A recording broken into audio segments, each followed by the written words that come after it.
Hi, witches. Sorry we're a little late. It's always a little bit of something, as you guys know. And we were just getting set up. We were running a little bit behind. And, you know, it's been nice here. So we had the windows open and we kept remembering all these little things that we had to do. And then also microphones. And I think we have ourselves together. Yeah, but if you guys can hear us, if anybody's on, can you hear us? We're almost 10 minutes late. I really apologize. That's okay. Maybe we just wait for a second. Go ahead and do your stuff, and we'll see if anybody. We're going to take a minute. Let's see. You go ahead and do that. You gonna do some updates or something? I'll do. Yeah, I guess I'll do some updates and. So I'll do. Okay. I'm gonna do some updates. So last night we recorded our podcast for, I think it's April 17th, and I have to try to tune you out. I'm sorry. No, it's okay. That was a really interesting one. So if you haven't, it was my turn to tell a story, and it went really well. But I think the important thing it was about a trip that I took, and like all of these things that happened, and then the reflections. You know, it was kind of like a weird trip. It was during Mercury retrograde, and everything that could go wrong did go wrong. And I mean, lost tickets, lost bag, lost car, misdirections, just crazy stuff, right? And silly us, the two witches are on a trip together, and we don't even think it's Mercury retrograde, so we don't attribute any of the things that's happening. And I think if we would have laughed and then been like, okay, we need to double check everything. But at the end of that, what's really interesting at the end of that I want to talk about is the episode after that. We're going to talk about a really difficult but important subject, which is sexual abuse. So that's our next podcast. That's our next podcast. The first one in May will be about that. So we know April. It's March. Yeah, I know. I just scheduled March 4th, and we just recorded March 17th. I think that's the dates. We just. Oh, did we? Mm-hmm. We're that far out already? I think so. Anyway, it's going to be episode 78. 78, yeah. It's going to be 7 because we recorded 77. Since we're doing only 2 a month, I know it's so much harder to keep track of. I agree. It is really hard to keep track. We thought it was going to be easier, but it's actually a little bit harder. Let's see. What else? So with sexual abuse, you know, this is a topic that we didn't come to lightly, but it's kind of, for me, it's come up so many times since we started this year with talking about our deep stories. Yeah. And, you know, of course, we're in everything that Kat and I do is within the realm of the witchy topics and subjects, and shadow work around how we grew up, things we've been exposed to, and then how that changes us. There's always psychology and witchcraft for me. Like science, psychology, and witchcraft, those are all like in the same cauldron brewing together. I don't think that you can really separate one from the other. And because I had so many hits on it this year, especially with telling some of my own stories, I've learned a lot about it. And I thought, you know, I've never really openly spoke about what I've learned. I've been a rape counselor before, so the things that have gone on in my own life, I was like, so it won't just be like our traumatic stories, which some of them. It's going to be helpful shit. Yeah, it's going to be like helpful stuff. And that's actually more what I want to do. Yeah, just so that you know. So it'll be things to help you if you've experienced that, which most women have, unfortunately, in some kind of way. Every woman I know has. Every woman I know. Doesn't matter who you are. And even if it hasn't been like full on rape, it's been something like really scary with a guy, you know, with some man that really made you uncomfortable, and you were in fear, you know, felt fear. I had my carpets cleaned a couple months ago, and the 2 guys that showed up, you know, there was nothing wrong with them. What I've realized is that the world is really scary right now, and there's a lot of angry men out there, and there's a lot of fed up women too. So they're mad about that because we're fed up with their shit. And we're just not taking it anymore. We're calling them out on it, and we're like, yeah, we're just not going to date. We're not going to have kids. We're not going to get married. We're not going to do any of this shit that we always did because we're sick of it, right? You guys don't treat us right. So there's a lot of angry men out there at women. But anyways, when these 2 men came to my house, you know, I'm here by myself with my dog, and they didn't do anything wrong, but it was what happened with me is that it was the realization of what could happen, right? Like, because I'm in my house alone, and these big burly guys, you know, they could have overpowered me like so easily, as is the case with most men, even little skinny guys and shit. So, you know, anyway, that I just realized when Jamie was talking about, I think that's going to be our next subject. Hey, Tracy, can you hear us? Yay. Just make sure. Let us know that you can hear. We just got on. We were kind of waiting for somebody before we got started on any lesson stuff. Yeah, we're kind of waiting for people to join. So Tracy, if you can hear us, put a comment in the chat for us, would you? Yeah. I didn't even notice your cute little over thing. It's super cute. And she's not. Maybe she's saying something and I don't see it. Okay. I'm not sure. No, there's a delay, so it takes a minute. I've noticed that between your video and then like watching us live. Yeah, I see that. Yep, she can hear. Okay, Yay, good, wonderful. Okay, so we're not perfect. just talking to ourselves.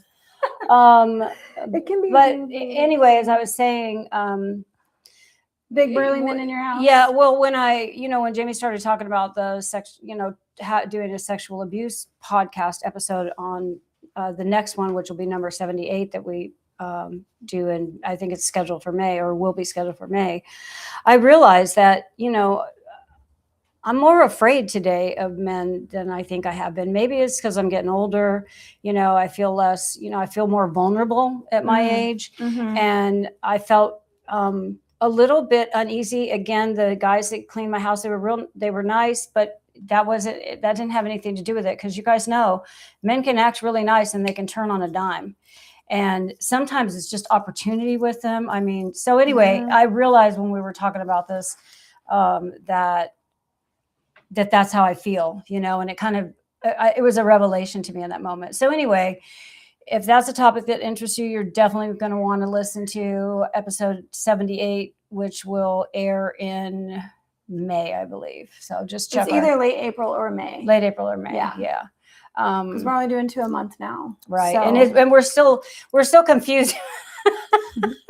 We still have not got the rhythm down of like, okay, which one is it? I know. We so need a production manager for all the things that we do to keep us on fucking task. Okay. So, enough about the podcast. Any other updates from us? Jamie's going out of, I'm going to Spain. Jamie's going to Spain in April. So that's really fun. And hopefully I'm nervous. Well, hopefully what's going on with the TSA at the moment will be resolved by then. I hope so that there's no problems. But we're on, I think this is probably our 3rd or 4th numerology live. 3 or 2, 3. We did 2 sets of, we had to split the alphabet. We had to split your name. It might be 4. Yeah, 4. This might be 4. So what we're doing with all of these is, we want to build a play. Show the books. Yeah. I'm going to show the books. Yeah. Building a playlist. We're building a playlist. And can they see our screen? Can you fix the camera? I can fix that. Yeah. Yep. There we go. Okay. Just move it over. All right. It seems like it's far. Can you make the screen big? Yeah, that's right. Mm-hmm. It was easier for me to see. Okay, there we go. Okay, so you guys can see that. But what I want to show you first. Well, hold on. I'm going to share the resources. So I want to remind you the books that we use. Shirley Blackwell Lawrence. Shirley Lawrence or Shirley Blackwell Lawrence. Yeah, there are 2 of them. One of them is no longer in print, but this is still in print. This purple one is still in print, so you can find that. So good. Get this book. Get this book. Get this book for sure. Get this book. It will help you figure out yourself, your relationships, children, anybody you know their full name, sometimes birthday, like even just their first name. It can tell you so much about some of the stuff going on with them. Well, yeah, when you get it, you get like your whole personal like chart, and you get to start filling out all your stuff and learning. We're basically going to be going through this entire chart during these 12 months, which we're already in March now, but the one I'm going through the most popular first. So we've already done like the whole name thing and life path and now karmic debt.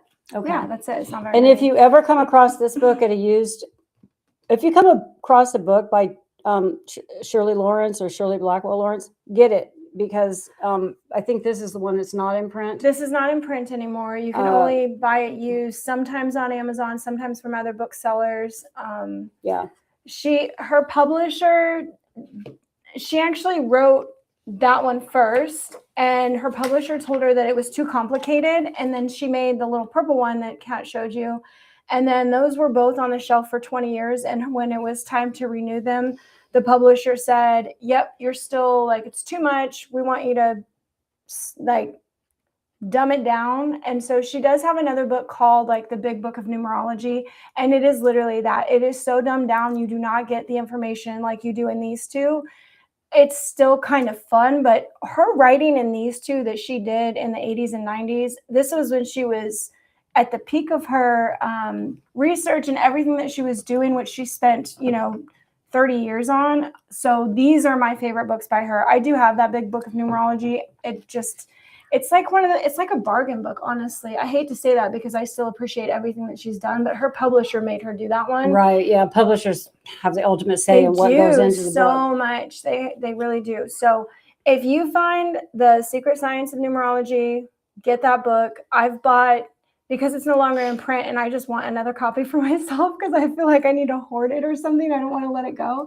I bought another used copy, and those books are normally like $15 and they're selling used for $30. It's like people know that it's not in print and it's sought out. So I look in Goodwill bookstores sometimes, but I've never found one in a Goodwill bookstore. So welcome, Christina and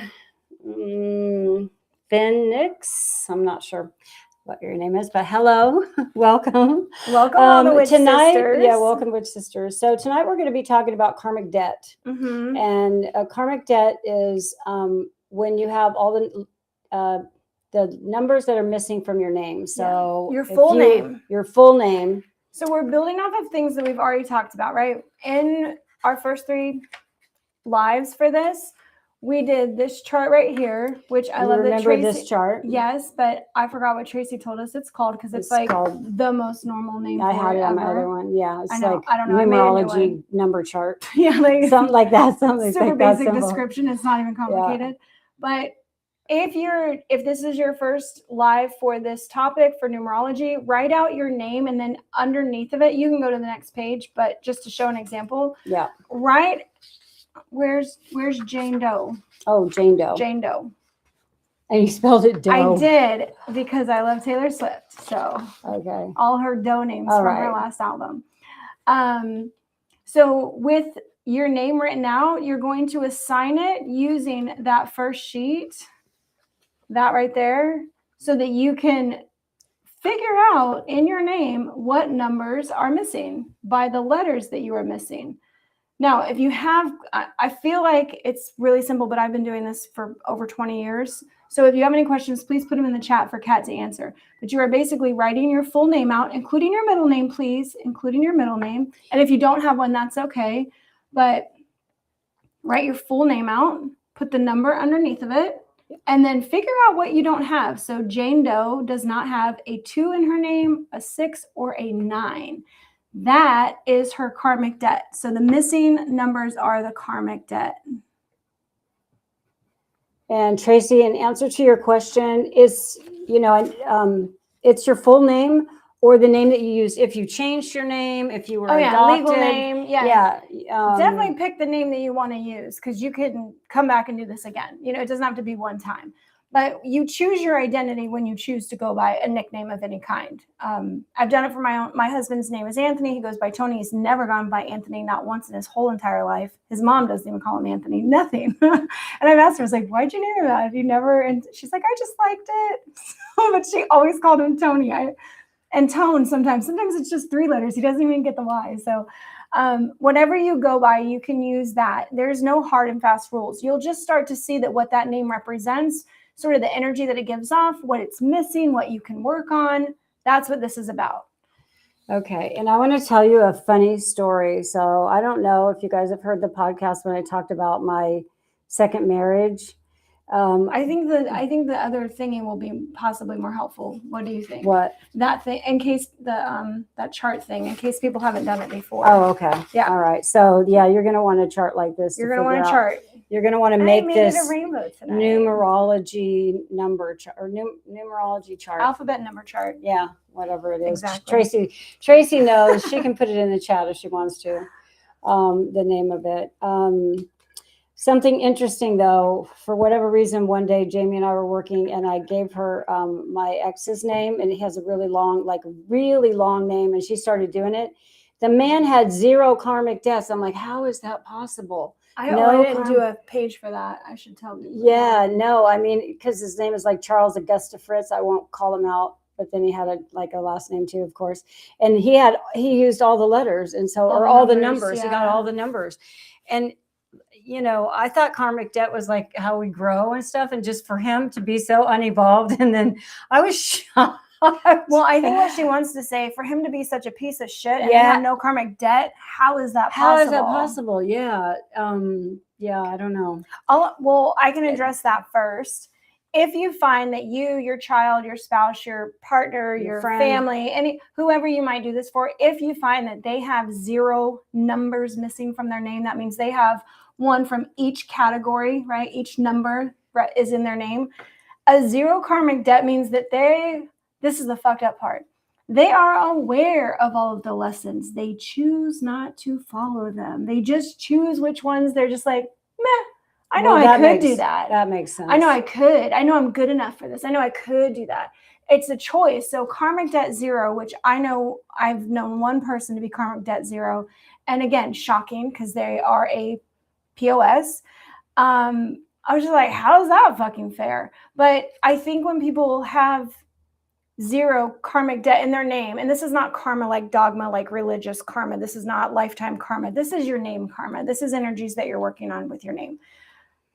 What I've found is that they are really good at manipulating the strengths that they want to when they want to. So pretending to be the family guy, hardcore, know exactly like everything that your parents would want to hear, like just the ultimate like best friend to your dad type.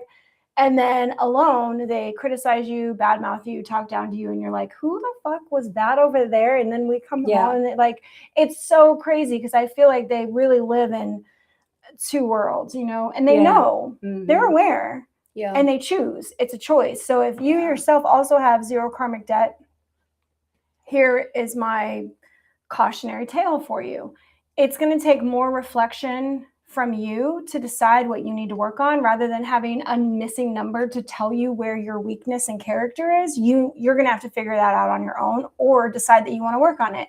People with 0 karmic debt in their name often understand things they're not good at and just choose not to deal with them. Just never get better at it. Never try to learn and grow.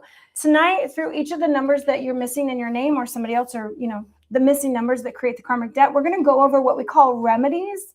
And it's basically doing the opposite of the missing letter, right? So if you're Jane Doe, wherever she went, and Jane Doe missing that 2, if she's missing a 2 from her name, I actually have a karmic debt of 2 as well. So I know this one. And my mom, I grew up hearing that I'm super patient. So it was weird that was my karmic debt when I learned it. And I was like, what? My mom always said I had the patience of a saint. Like, how's that possible? With reflection, I do know about myself that I'm extremely judgmental of people. And I'm like, you need to get your shit together. Like I'm uncooperative in a way that I'm like, you're not good enough. You're not doing this. I'm harsh on people. I was in my younger years and I expected a lot out of people. That's where my missing 2 came in. Like I saw it as I reflected over my own behavior because I do have a lot of patience, but I have patience with like animals and children and old people. I don't have fucking patience for a 21-year-old that don't have their shit together yet. Like that when I was 21 and 22, I didn't have patience for people like that. I was like, I give you no grace. I have learned to adjust. And even in my current situation with my son having epilepsy, there's a huge thing where I thought I would be pushing him out into the world at 18 and I'd be done with my domestic responsibilities because I also have that missing in my chart. I don't like domestic responsibilities. You don't say. I joined the Navy and ran away. It fits me. That I've had to sort of change and have this like figure out a new way to think about. Everybody doesn't have the same life of you grow up, you get your schooling, you leave home, and you go start your life. Like that doesn't always happen. So Cameron, my own son, having epilepsy is even another lesson for me in that to have patience and figure out that working relationship where he can't work, you guys. Like he can't drive a car. He can't really take care of himself. He can't afford anything. I'm still taking care of him. No. Audio stopped. Why? I don't know. Audio's good there. So can you mics are confirm on? that you guys can still hear us? Aubrey said audio stopped. Oh no, we had this happen once. I don't know. Can someone else tell us if the audio, in fact, Damn it. did the audio stop for Yeah. anyone else? Okay. Hold on. Hang on one second. Can someone else let us know if audio stopped and just not Aubrey?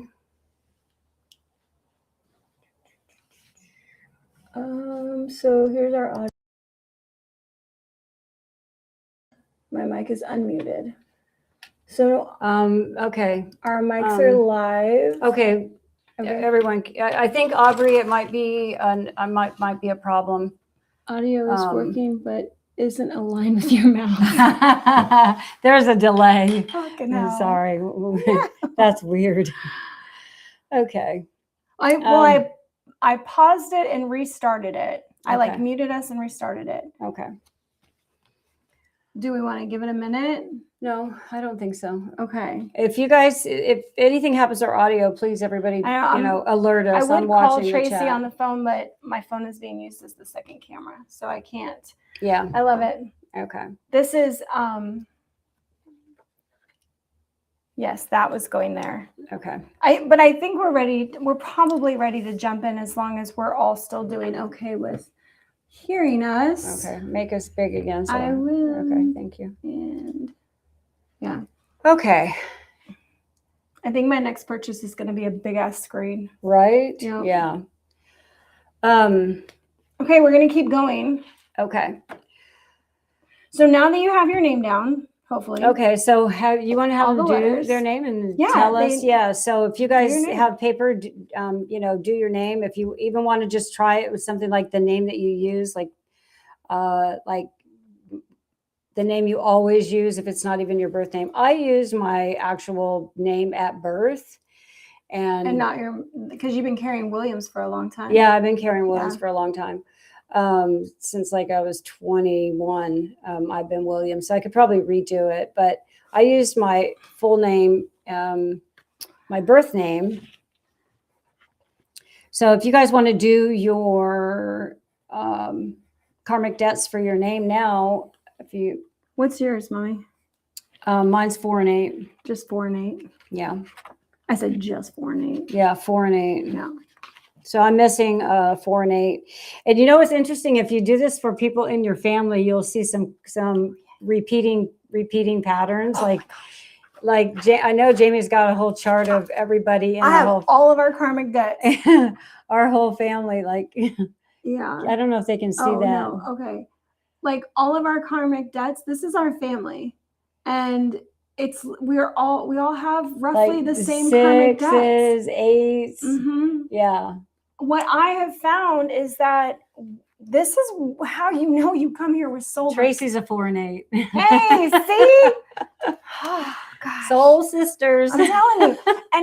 And I feel like when we make close connections, that is the underlying energy that it's unspoken. You don't know why, but it's fucking there. And when you start to dig into things like this is why Kat needs, in her grimoire, she's making pages for even all of her close friends.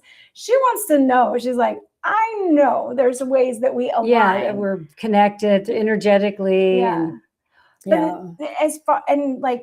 That's how we feel so close to people and why other people literally repel us. We're like, ugh, I just can't stand them. I don't even know why. I think it comes down to what we're here to learn and whether or not that person is going to be helpful for your journey. I mean, I've met hundreds and hundreds of people.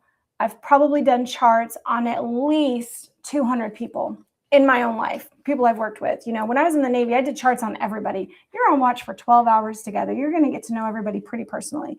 And I could see where I didn't align with other people. And I was like, oh, that's why. Okay. I get it. And I didn't say that out loud to them, but I was like, we're working on different things in this lifetime. So we don't need to be close. It's also like your personal number. You'll find the same thing. Is that what it's called?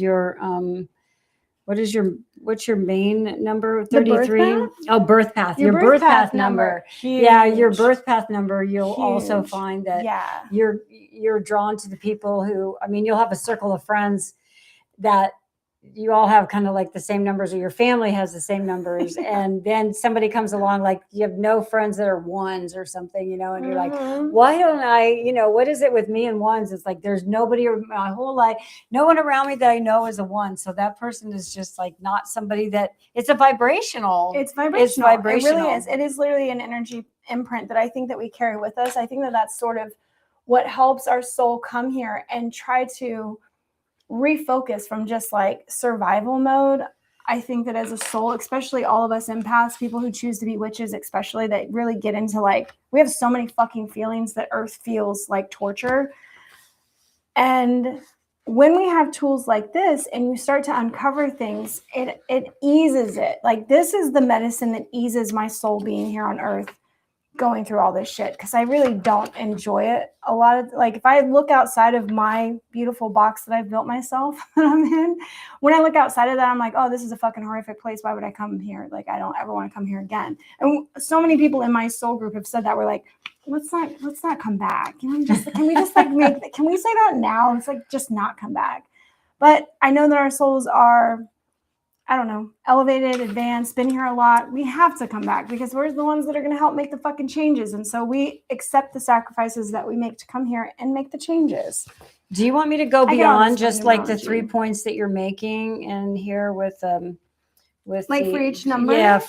Yeah, because I'm looking for like worth. And in the book, she calls them karmic lessons. They're probably called karmic. Yeah. I don't know if you want me to go into more detail I call about it karmic that. Debt. Yeah, it's karmic lessons. So I know one of mine was like patience, and oh my gosh, you guys, I've still chosen. Oh, 4? Yeah, I think 4 is, and I'm like trying to find. Well, we already wrote ours down. Okay. All right. Well, we'll go ahead and do. I want to reiterate, because this is going to sound harsh, and I don't want you to think that this is you, because I have karmic lessons. I've always called it karmic debt. Sorry. Yeah, that's okay. That's my language. These are weak areas. That doesn't mean you don't have any. That doesn't mean the things, if you get the book and you'll read other stuff, because I'm not going to write down the whole, 2 pages on each number. But when you find that they'll say things like not artistic, has a bad voice, blah, blah, blah. These are things that she says, because those would be things that would benefit you to build the skill around it, because it opens up your thinking. Everybody knows that art and music and creative endeavors helps our brain.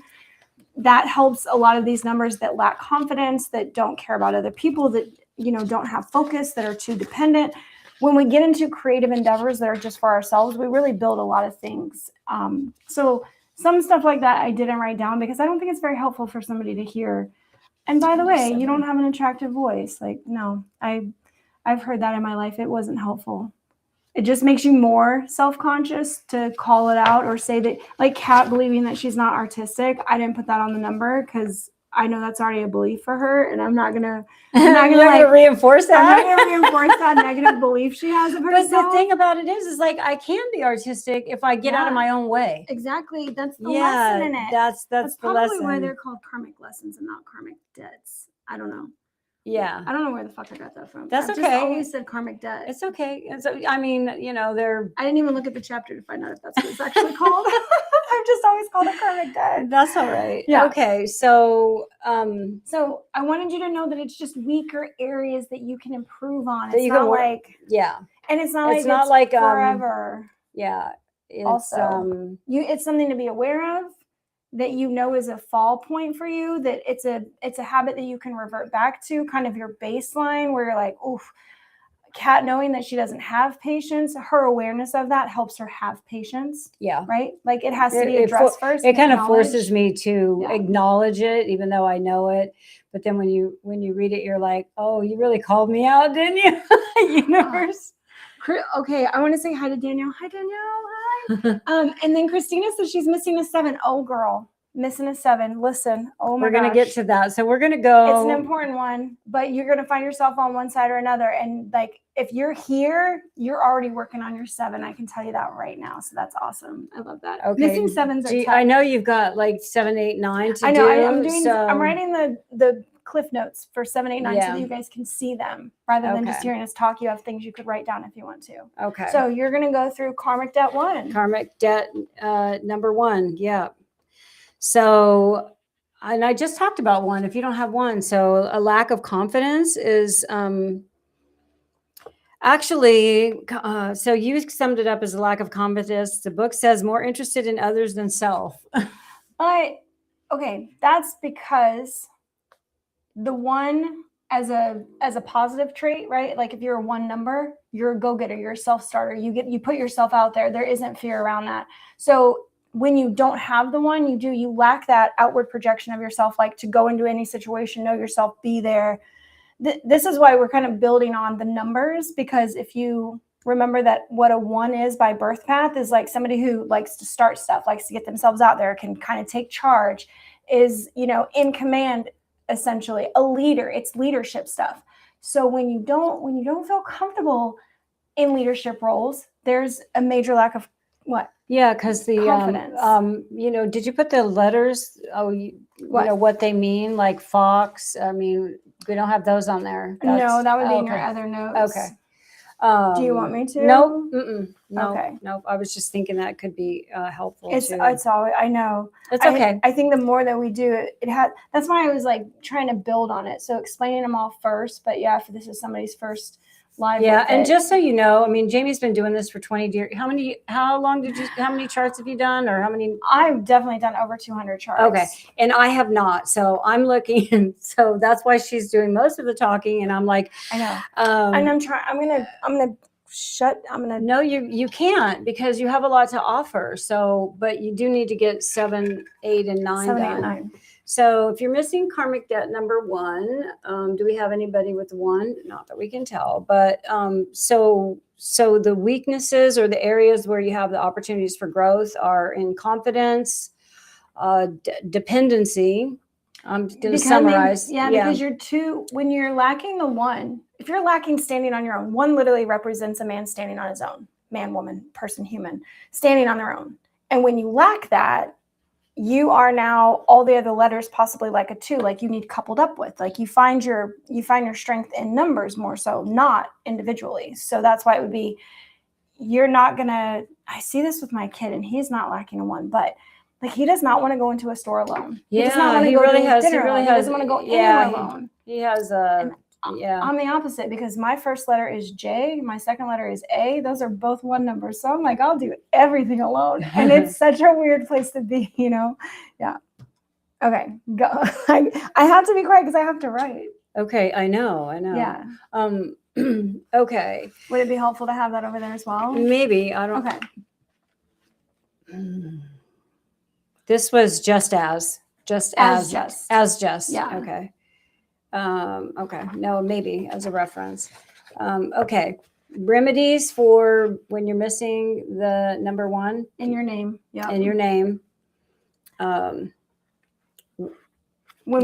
ahead. When we lack confidence, the best thing that we can do is figure out how to value ourselves. Lack of confidence means that you underestimate and don't understand your own worth.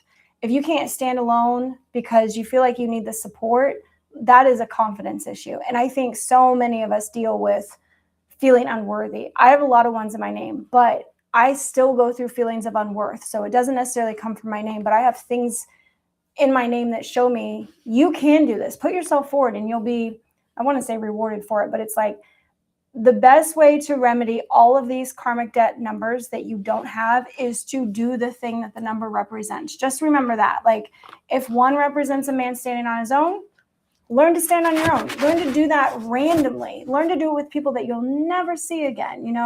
I joined Toastmasters and started speaking in front of people. I mean, I speak fine in front of a lot of people, but I didn't believe that in myself. I would have never listed that as like one of my qualities. And I'm like, I don't shut the hell up. And I didn't realize about myself until I started actually talking, which is really funny. So once you start trying at things, then you'll see that your worth is not tied to productivity. It's tied to like what you feel about yourself, how you put yourself out there. And doing it in the right space, you're going to receive love back. That's why I put hearts with it, because all of us need to work on loving ourselves more, finding our worth. Giving ourselves grace. Giving ourselves grace, but Yeah. definitely, putting yourself out there is scary. So whatever you can do to find your worth, and it's not from other people. That's the crazy thing. When we have dependency, that is knowing that we matter to other people. You need to find that you matter to yourself. Your own needs, wants, desires matter to you when you're missing the one. And you've got to put yourself in situations that make that apparent, which is breaking away from everybody that you know and doing something on your own. Train yourself to stand up for yourself. So Yeah, that's like just practicing, setting your boundaries, Mm-hmm. not being afraid of, I guess, to me, that would be like if you're afraid of confrontation. I'll tell you a way that I exercise this. It's really weird, but it just happened with Taryn when she was here. And I don't know if I told you guys the story, you and Jolene, yet, but sometimes I have problems asserting myself, which is crazy because I'm 45 years old. And I mean, even with like teenagers, I don't want to, here's all the things going through my head. Oh God, I don't want to look like a fucking whatever. Like, I don't want them to call me a boomer or I don't want to be called all the names. I don't want to be thought of as a Karen. You don't want to be judged. I don't want to be disliked ultimately. You like, you don't want disliked. rejection and whatever that looks like. And these little teenagers who literally mean nothing, right, to me, they do not add value or take it away from my life. When I have to do the thing. Story. Yeah. So we were walking to the beach, me and my goddaughter Taryn, and these kids, they're young, they're teenagers, they're sitting on the steps that are like literally the entryway to the beach. And there are places to sit to this side and there are places to sit to that side. But they wanted to sit on the stairs that lead to the beach. And block everybody's way. And, I was just like, well, that's shitty. Number one, like you should like, I don't know, get along with social situations. Be more considerate. So, my goddaughter Taryn, she's only 23, and I remember myself at 23, and I was probably a lot more shy than I am now. But this is an exercise that I do with myself where I see a situation, I know that I should be able to walk up those stairs. It's not a problem, and I'm actually not going to be mean to them. I'm not going to be like, hey, you little fuckers, get out of the way. Like, nothing like that. But I'm going to do the uncomfortable thing and not look for an alternate route because I'm like, oh gosh, there's people sitting there. I don't want to interrupt them. Fuck that. You're on the steps. You should expect to be interrupted if you're literally blocking the way. So I think they are expecting to be interrupted. So her behind me, like there, you could sort of see the whole social thing play out. Like she just kind of gets behind me and she's like, well, if you're going to, I'll follow you, but like, I'm not going to say it. And we talked about it even. And yeah, it's uncomfortable to be like, excuse me, hey guys, you're on the stairs. Wow, like, we need more seating here, huh? You guys have to use the stairs to seat. Like, that's crazy. I kind of was sarcastic with it, but it was going out to the beach, and I'm not kidding. We went down, touched the water, and turned around. It's not very long. It's not a mile long out to the water. They filled back in. So they moved for us to go out there, and they filled back in. And so when we came back, I had to say the same fucking thing. I was like, it's us again. Hey, looking to like go down the stairs. We're leaving the beach. And I just think about all the other people who came to that situation and either didn't say anything to them or like what's going through their head. This is where I get in my head a lot and why I would normally avoid situations like that because I overthink and I'm just like all this shit rambling in my head. But I told her, I was like, I do that because it's uncomfortable for me because I don't enjoy doing it, but I do it because it's not wrong. There's nothing, I was not like rude. There was no impoliteness. The kids didn't say anything back. They were totally fine. They just got up and moved. And it was like, they chuckled at my little stupid joke, like whatever. Even that, like I had social anxiety doing that. And that's why I continue to do things like that. Like own my space, walk through a room, owning my space, know where I'm at. I have to practice that all the time, holding my own in a conversation where I feel uncomfortable, making sure that if somebody says something and it's disrespectful, like giving them the blank stare, like, like I'm not going to fucking kiki, like uncomfortable. No, I'm just going to look at you now because that was a stupid comment that you made. I have to own my space with that. And it is something that I actually practice. So that's the whole story of it. Yeah. And that's hard to do. It can be really uncomfortable. Yourself. Yeah. It can be very uncomfortable. That's why we said the whole story is because you're training yourself to do something that doesn't come naturally for you. Trusting your inner guidance. So when I wrote that, I thought about, women saying they don't trust their intuition or like, how do we find our intuition? When do we hear it? How do you hear it? How do you know?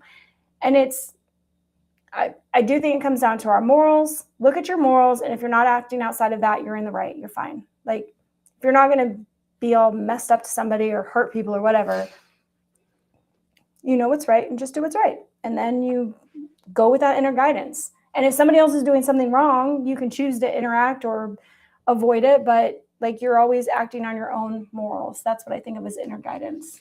So, by the way, just to remind you, if you're missing the one, you would be missing an A, J, or S. Is that right?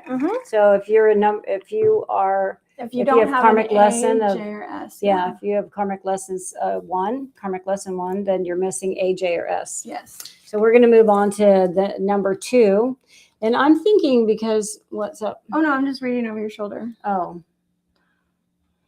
You're teaching others to respect themselves, showing you respect yourself.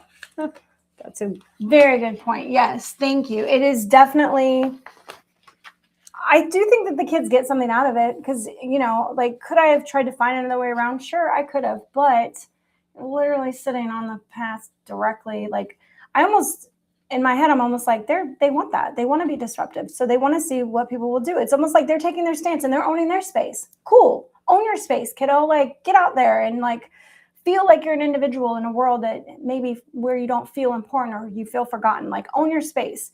But I'm going to own mine too. So that has to be, you know, we have to respect each other. And like I said, the kids were very, they weren't assholes. No, not even a little bit. Good. They didn't even huff and puff, nothing. They just got up and moved out of the way, and then that was it. They were expecting it. It felt like a social experiment, and then I wanted to stand up to the corner and like watch what other people, like what happened. I wanted to see if other people were able to say excuse me, or if they were rude to them. You know, also, because like that's what happens. You know, and then they learn bad stuff. So yeah, when you're saying you're teaching them, I'm respecting myself, and they're like teaching them the respect. Yeah. The adults that come through and then act like fucking assholes, yeah, that's not the way to handle that. Yep. So, yeah. All right. Okay. Hand it over to you. Karmic lesson number 2, or debt, karmic debt or karmic lesson. If you're missing a 2, you don't have a B, K, or T in your name. And Kat. Yeah, I have. Her name is K-A-T, so she has a strong 2 name. Yeah. Yeah, starting out. So if you're missing that, it can look like, you know, a lack of consideration for other people's feelings, being impatient with, and I'm going to let me get them all out, and then you can. I want to see where it clicks for you when you hear about this. Okay. That's all. So, well, these are, I'm not lacking a 2 though. You're not lacking a 2. Right. So you're leading with 2. Okay. So if you're not lacking, then you're leading, or if you have 2s, like I've got K and T in my name. Yeah. And I have 2 T's in my name. Yeah, 2 in my real name, full name, birth name. We'll get there. Okay. So no consideration for others' feelings. I'm such an empath, you guys. You know that. So that's what I think, because I really do feel other people's pains a lot. In fact, oh my God, I will cry over things of people that I don't even know. I hear a sad story, and depending on the day that it is, like I'm reading social media, and and somebody's, and it's not just something bad that happened to them. It's like something good that happened to them too. Like their son, you know, like I'm on Threads and stuff, and on Threads, people really support each other. They're like cheering you on. It's like strangers all over the internet cheering you on. If you're not on Threads, if you're on Twitter and not on Threads, get off Twitter and get onto Threads, because it's a much more healthy place. Not that there's not negative stuff there too, but for the most part on Threads, people are like, yay, go you. You bought your first house, your kid graduated college. You know, this past week, it was a lot of people who are in medical school, and they got, they call it something. Someone in the medical can remind me what it's called, but they like got their assignment. It's not called an assignment, but they got like assigned to a hospital where they're going to go do their residency. They got their residency or something. It's like, yay, I'm going to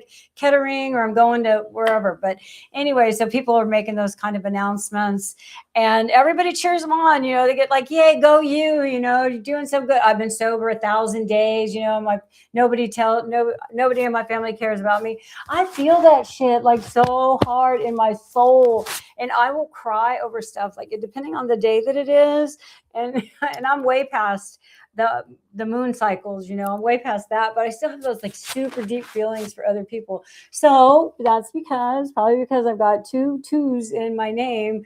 So the opposite of no consideration for others' feelings is the opposite of that is like super empath. So what's great is that somebody lacking a 2 would find you ridiculous. They would be like, what is wrong with right, you? like why why are you crying over a dog that got hurt or a person that, why are you emotional about it? Well, that's why.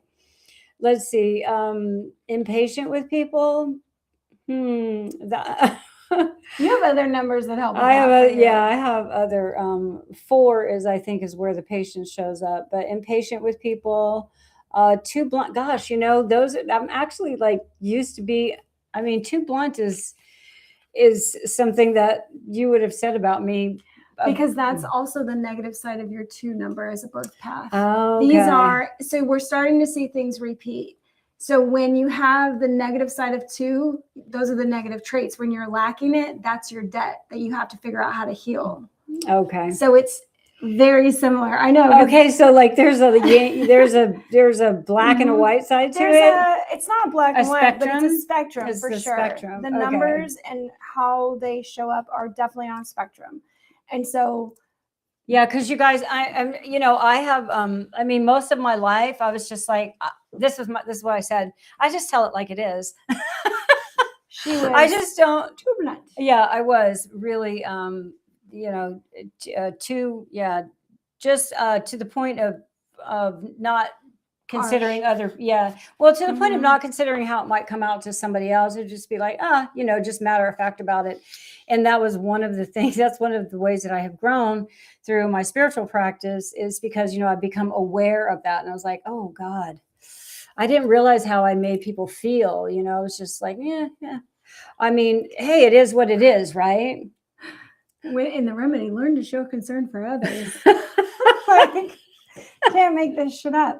Kat carried traits of the -2 due to trauma in her life, and this is where she reverted to that base of the number. And it's really apparent, especially when looking at people who don't have the number in their life, what they struggle with is that negative side of the 2, where it's like it doesn't show up in a positive way for you. Okay. So you're seeing. That's why I was looking at you and kind of giggling, because I was like, oh, this is going to spark some things. Because our last podcast, we talked about a lot of this also. Like this is part of your growth that you've really had from coming to witchcraft.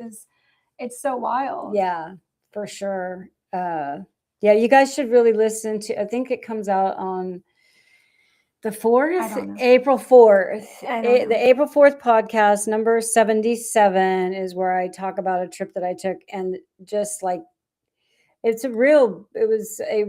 had to process it for several days. I had to really do a lot of thinking and reflecting, and what I'm proud about the whole, I'm proud that I have grown, because I can see my growth. I can see how I've grown when I reflect on this. Just the fact that I was reflecting on it was huge. It's like 10 years ago, I would have been like, whatever, it's like, I ain't got time for that. Ain't nobody got time for that.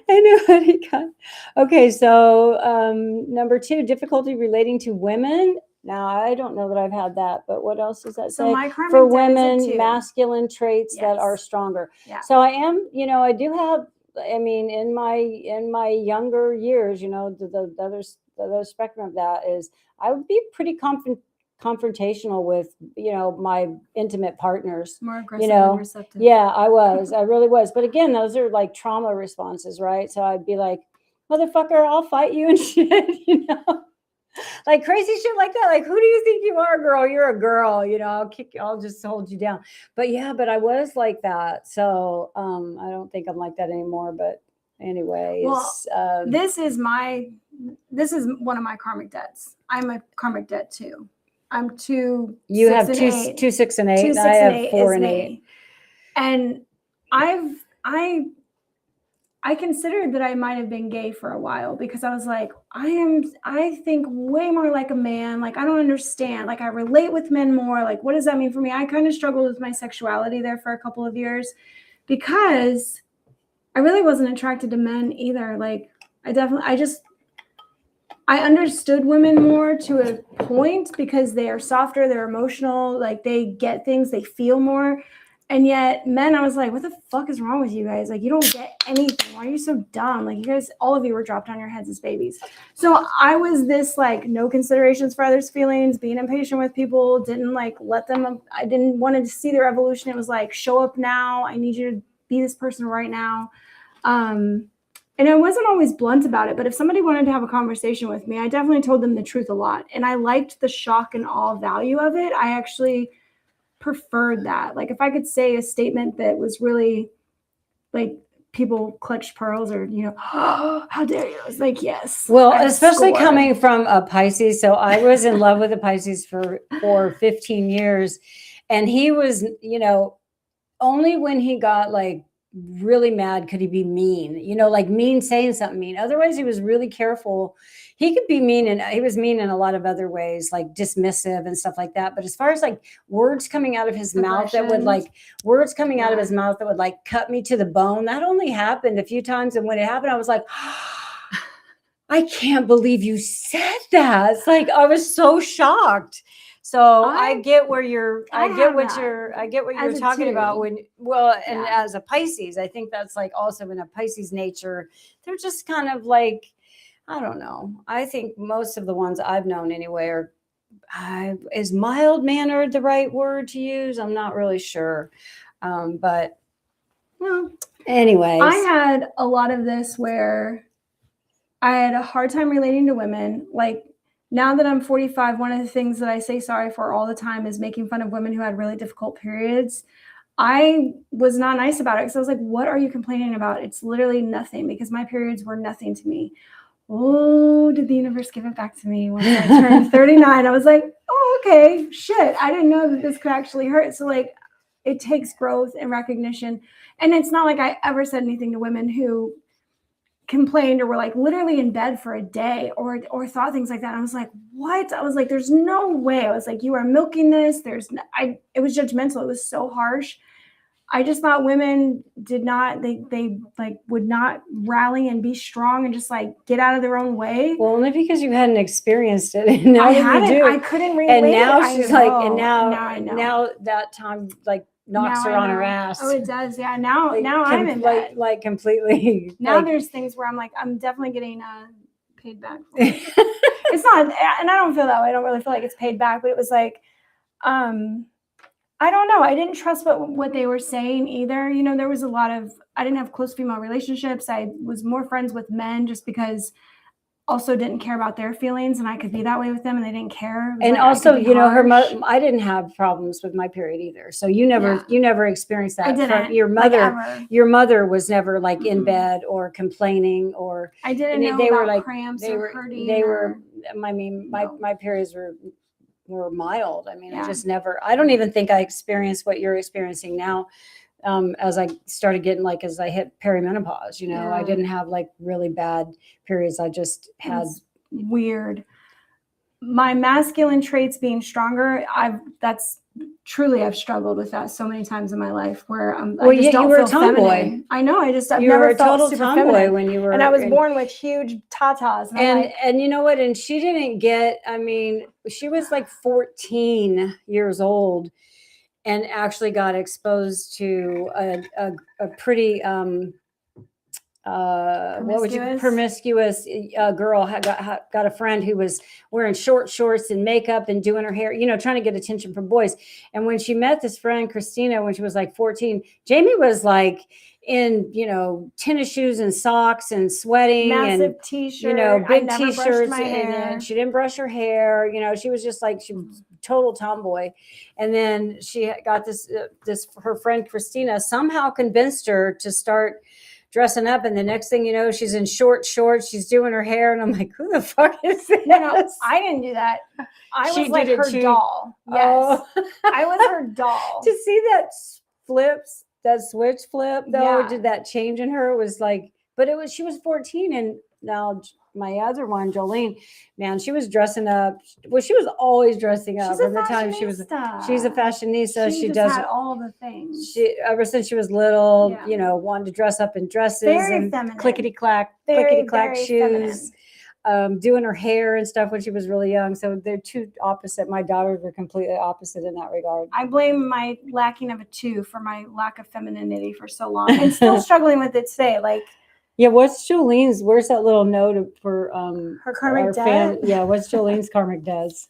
She's a 7-8. 7, 8. Yeah. Okay. So we all have the 8. All right. Okay. We better get moving on. So I know. remedies for this are, we've talked, I mean, you've heard us talk about our experiences, me realizing that these things, even though I have these twos, it's like, ooh, I was on the other spectrum. I was on the spectrum of the low vibration, I guess you would call it, the low vibration of it, and had a lot to learn. And I have, thank goodness, through my spiritual practice.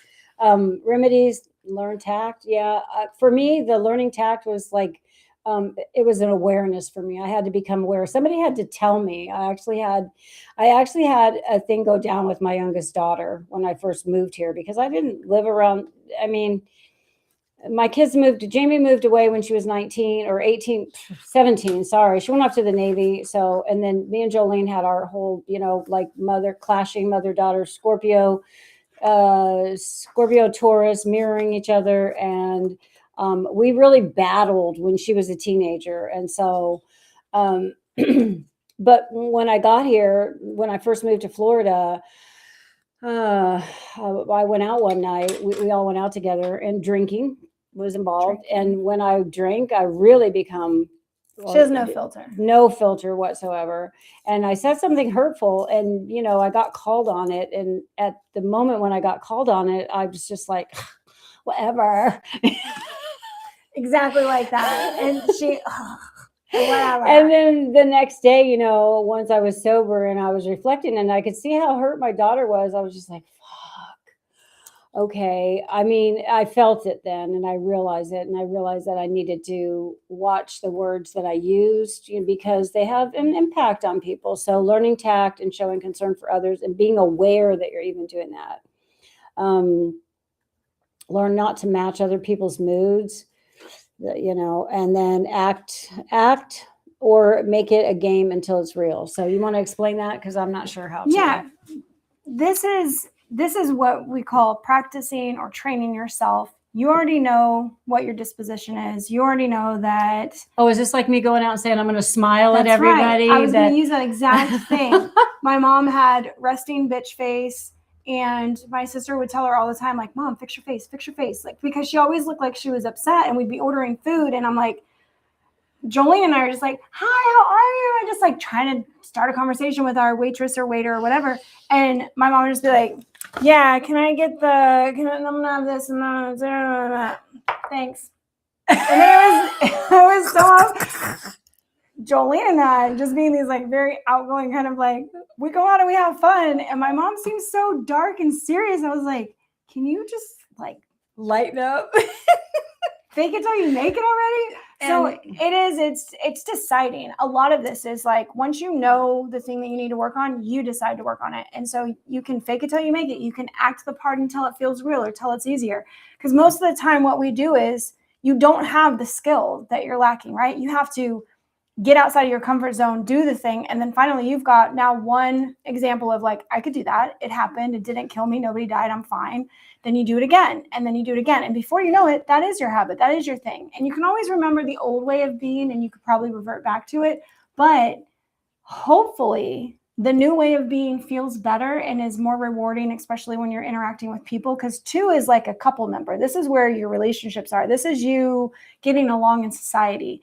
I totally could be the witch in the woods that nobody wants to disturb because I have an attitude. 100%. I could be alone forever and it would not bother me. I exercise, I train, I act.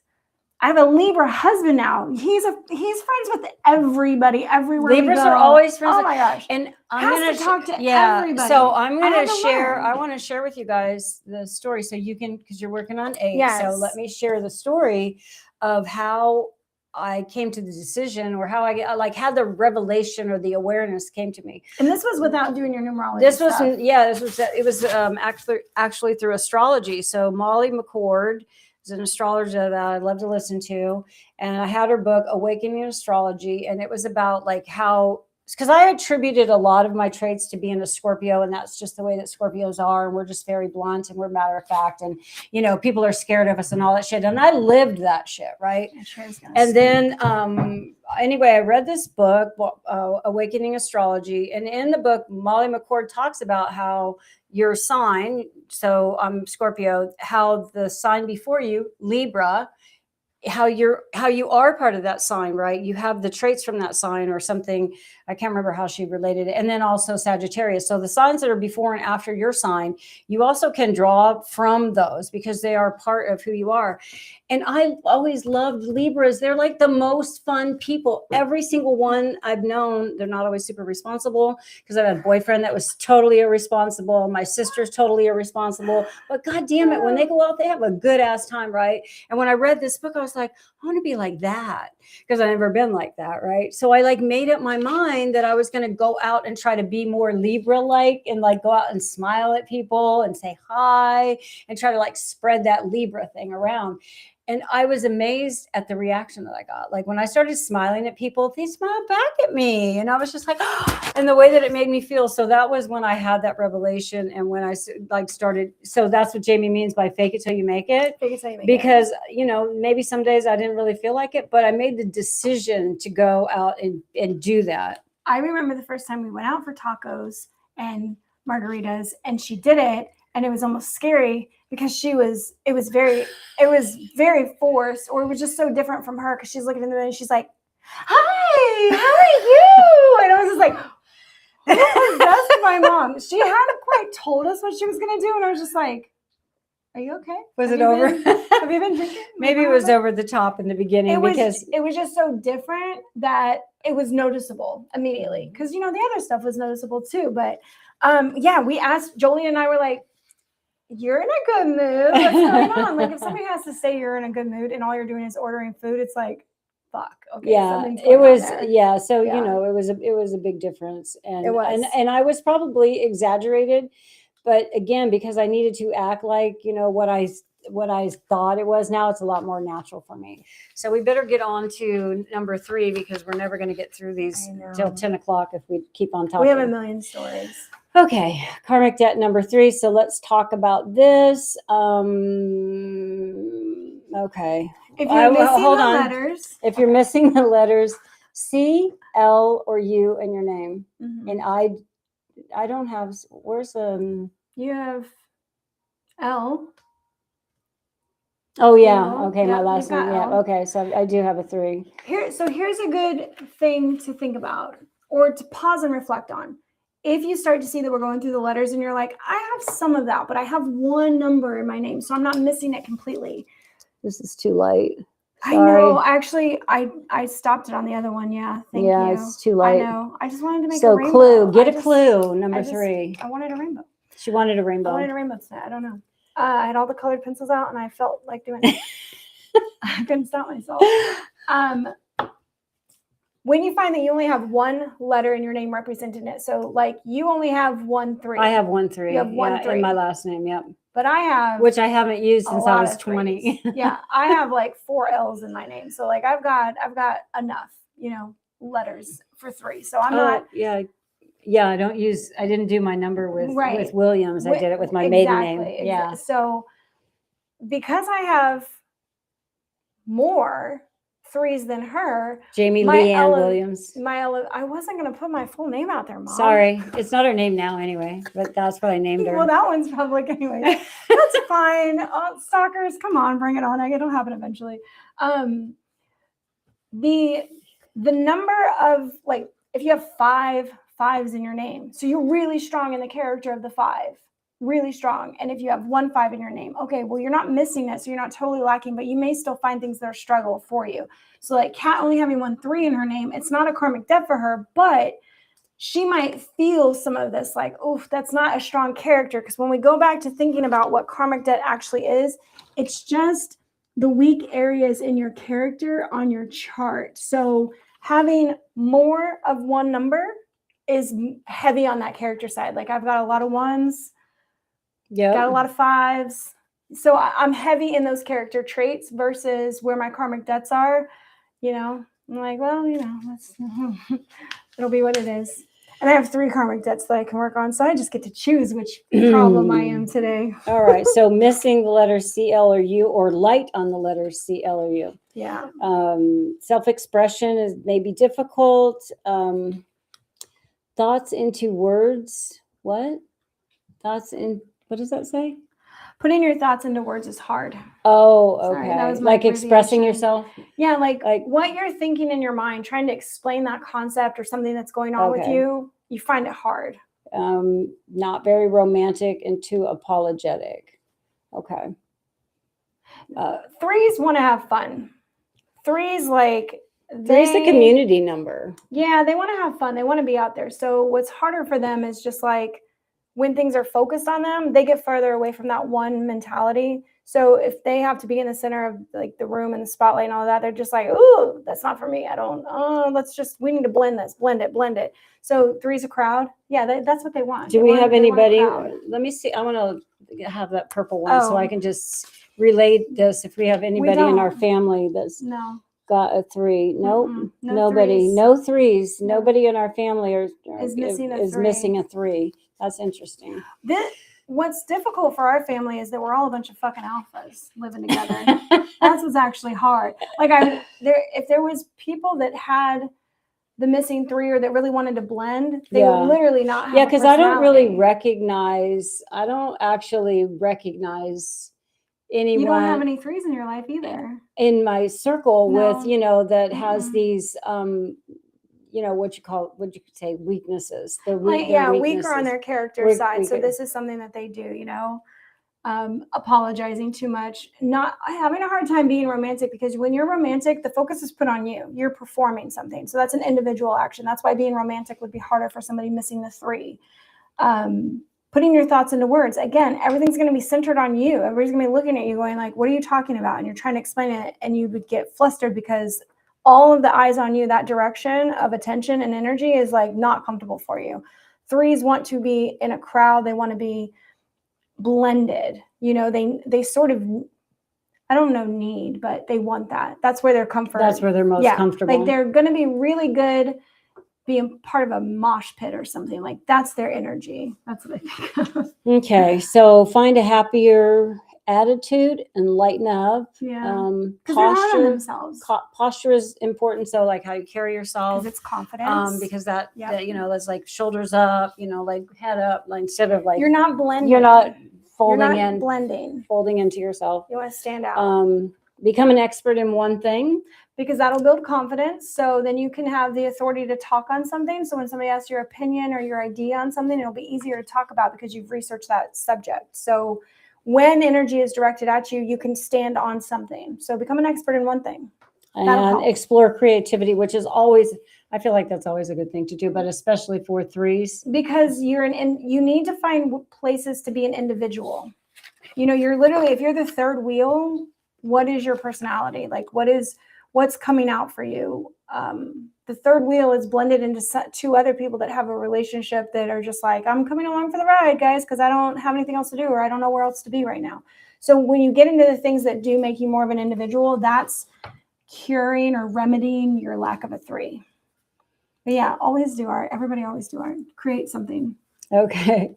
All right. Karmic debt number 4, you're missing in your name, D, M, and V. So in our family, it's me. I'm the only one. And then my son-in-law, Jamie's husband. My husband. It's his only karmic debt. It is his only. And Tony's like the most awesome person ever. Thank you. I love him. Yeah, he gets along with, like Jamie said, he's like, everybody's his friend. He's easy to get along with. He's fun. He's so smart. He's knowledgeable. He's kind. I don't know. He's the whole package. Okay, so karmic debt. So I'm just going to read these off. Hates work unless fun. Check.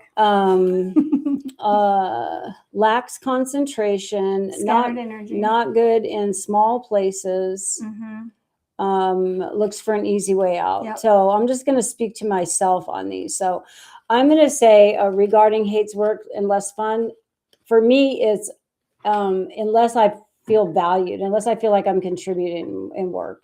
So for me, that's the fun part of the work. It's like if I'm doing something that I feel is contributing to contributing, I have to be making a difference, or I can't just have like a job that I don't know. Do you want to say something? Because I know you're chomping at the bit here. I can see you. You're like, because you didn't start working until you were in your 30s. Oh, okay. Truly. Well, yeah, that's true because I did have jobs that She had jobs, but it was I kind of had like she didn't care about cashier, 'em. Yeah. maid, let's see, what else did I do? Cashier, maid, drive through, the chick at the drive through, fast food and stuff. I like the drive through window. Now I But like that spoke to you as you grew up and kind of like not taking work seriously, right? Yeah. Well, I did like when I was in my 20s and I was working like the fast food, I always wanted to be at the window because the cute guys would come through there and I could flirt with them and stuff. So yeah, I saw that as fun. Lacks concentration. Trying to think how that might have played out. Focus on purpose. Yeah. Yeah, I spent like putting your energy into one thing. That's focus. That's concentration. Yeah. So. Yeah. Well, I bowed out of going to cosmetology school because I didn't want to learn about hair follicles. So, I was she like, goes, that's not fun. Yeah, I was like, that isn't fun. And who cares? I just want to learn how to cut hair. So I could have been a cosmetologist, but I said, fuck it. And I'm not going to school. Not good in small places. Explain that, please. So if you need to feel like the life of the party, if that's something that brings you fun, if being around people, if being at the center of things, if there's a lot of energy, is that in small places? No, it's not fun in small rooms with one or two. Like you get bored very fast. So being in small places is like, I need to get out of here. I need to break free. Like I need more options. Like when I think about being in small places, and claustrophobia could really be a thing where, my husband is more afraid of heights, so I can't speak to that. I don't know. He's been a diver, which I couldn't qualify for because like the whole breathing apparatus and all, I couldn't. Yeah. So he's done things where he's literally in small places, but he's doing it in an adventurous way. It's an adventure number. It's got to be out there looking for fun. I need to be excited. And then only do it once. Well, I think for me, small places, I would get like nervous and uncomfortable and like, all of a sudden, yeah. So you need an open door or an open window. Like there's got to be options. You need to be able to know that you can leave. Yeah. So is that why we're looking for the easy way out? I did that a lot. Easy way out, the fun, the next thing, moving on. Like the 4 to me and its letters represents a car. And when everything's in balance, when you have the positive side of the 4, it's like, balance and the 4 legs on a table, that all 4 tires are blown up. Like this is how a 4 operates in a very healthy way. It's like everything's put together. When you're operating without the 4 or in a negative trait, you're like, check the oil, put air in the tires. Let's just fucking go already. Like, what are we doing? Come on, we got freedom, like responsibility. What? It's more about using the car for fun, almost in a negative way, not being safe, looking for that easy way out. Yeah, like just be on the run. And I think if my husband had not had children young, that man would have never settled down. He would have never got serious. Yeah, he was totally like that. I mean, he went by Tony, or they called him Tony Montana because he had that kind of like energy. He has that vibe of it. He's a good time. Good time. Yeah. Okay, so remedies for the 4: find work that you love. Yes. Or that you feel you add value to. Because that's his work, right? His work's not always fun, but he knows he's valued. Like what he does is really important, and he finds that to his core. That's what's important to him. Find purpose in what you do, the big picture. So again, that's kind of like on the same vein. Like I've been at my job now for 31 years. I love it. And I don't want to work forever, but I don't, even though I'm like real close to retirement, her and my husband don't want to retire, I swear. I do. But then I'm like, I get so much, it's so much of who I am. My work is like so much of my, how I play, it gives me purpose and I add value to the world. And I'm like, I'll find other ways, but it does make me a little bit, I don't know what's going to happen when I retire or how that's going to like truly impact me. And what that feels like is a small place with no options. Yeah. Yeah. Don't rush, learn to organize. Yeah. Look at the fine print, the details. Don't rush through things because the fun people are just like, whatever. Oh yeah. Let's go. So all the sign the waivers, like all the responsibility. They don't want that. Yeah. That's pretty irresponsible for quite some time. Details are important and pay attention. Yeah. Okay. All right. How are you doing? I'm fine. Okay. I'm having more fun. All right. listening to you, So number 5, karmic debt number 5 or lesson number 5, you are missing E, N, and W, or weak in those areas. You don't have many of those and letters. there are interesting things when it comes to culturally, like people's names. Culturally, Americans tend to have a lot of 5s in their name. Do they? They do. The E's always there. N's, a lot of N's in the American names. Yeah. So there is a part in her book where she talks about possibly being from other cultures. Like, okay, the letter Z in like normal white people American names, there's not a lot of Z's in it. Right. But if you go to Hispanic names or you go to other cultural names, you will find letters that tend to be in those names. Yeah, Q, you know, I Q's, mean, yeah, Q. exactly. Yeah. So she had pointed out, like, people from Asia, there's not a lot of certain letters within that. And I was like, I had to like step back and go, whoa, I've never really thought about it like that. Like, I think about all the Japanese girls that I've known and their names. I'm like, huh, that's true. There's not a lot of E's over there. Why is that? There's a lot of U's. Well, and yeah. I's. I mean, I worked with a guy, Quang Ho. So, I mean, his name was Quang, Quang, and then Ho. Ho, yeah. So no E's in there. So it's interesting that then they would have culturally, they're under dictatorships or people that's like a more controlling thing, where 5 is all about freedom and what is America known for, like where the freedom, blah, blah, blah. That's just a different level of it, which is just so interesting to me. Sorry, I had to throw that in there. I didn't write it down. So writing fast, I closed the loop. So I put it over here with a heart. That's my writing too fast mistake, you know. Oh, okay. If I don't slow down, my shit won't be legible. Okay, so I'm going to read these. Fear of new experiences, adapting, etc. So fear of new things. Yeah. Stepping out of your comfort zone, looking at new jobs, doing something outside of what your family's always done, moving off your property, getting out of your home, moving away from home, moving to another part of the country. City. Yeah. Yeah, or not country, but yeah, I find people who have never like left their hometown really interesting. Like, how have you always only lived here? Yeah. That just amazes me. Boggles that there are people that like are born and live and die in the same town. I'm like, why? There's a whole world out there. I mean, even just like I don't get it. Misses out on opportunities due to fear and hates crowds. So this is somebody that's like reserved. It almost sounds like they're or they're just have a lot of fear around being like experiences and a lot of fear. Is there a lot of fear in here? Yes, because the opposite of freedom is that fear holding you back, right? Okay. So 5 is like, I've always thought of it as a Mustang inside of a closed-in fence, you know. Mm-hmm. And one of the things I say for 5s is don't fence me in.